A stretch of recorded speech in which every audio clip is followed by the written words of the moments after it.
Hello guys, സുഗമോ ദേവിയിൽ ഇനി ത്യാഗരാജന് പിന്നാലെ തനുജയുടെയും കരണം പുകച്ച് പ്രഭാവതി. അതേ കൂട്ടുകാർ, നമ്മുടെ പ്രഭാവതിയുടെ അടുത്ത ലക്ഷ്യം നമ്മുടെ തനുജയുടെ അഹങ്കാരം ഒന്ന് അടിച്ച് താഴെയിടുക എന്നുള്ളതാണ്. തനുജയെ വിളിച്ചിട്ട് പറയുന്നുണ്ട്, നീ കാത്തിരുന്നോടി, നിന്റെ പുറകിൽ അടികിട്ടാൻ പോകുന്നതേ ഉള്ളൂ എന്നൊക്കെ പറഞ്ഞ് നമ്മുടെ പ്രഭാവതി ഭയങ്കര ഭീഷണിപ്പെടുത്തുന്നൊക്കെ ഉണ്ട്.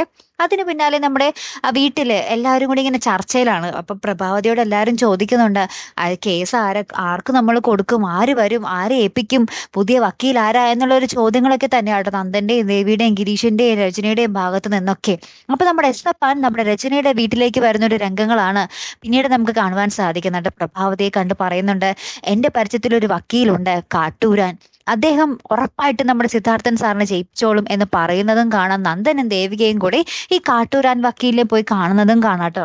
അപ്പൊ ഇനി എന്തൊക്കെയായിരിക്കും സംഭവിക്കാൻ പോകുന്നത്, ഈ കാട്ടൂരാൻ വക്കീൽ ആരായിരിക്കും, എങ്ങനെയൊക്കെ ആയിരിക്കും ഇനി വരാൻ പോകുന്ന രംഗങ്ങൾ എന്തൊക്കെ ഓർത്ത് നമ്മുടെ പ്രേക്ഷകർ ഭയങ്കരമായിട്ട് ഇങ്ങനെ എക്സൈറ്റ്മെന്റിൽ ഇരിക്കുകയാണല്ലോ. എന്തായാലും കാത്തിരുന്നതന്നെ കാണാട്ടോ. അടുത്തൊരു വീഡിയോയുമായി വരുന്നത് വരയ്ക്കും ഗുഡ് ബൈ.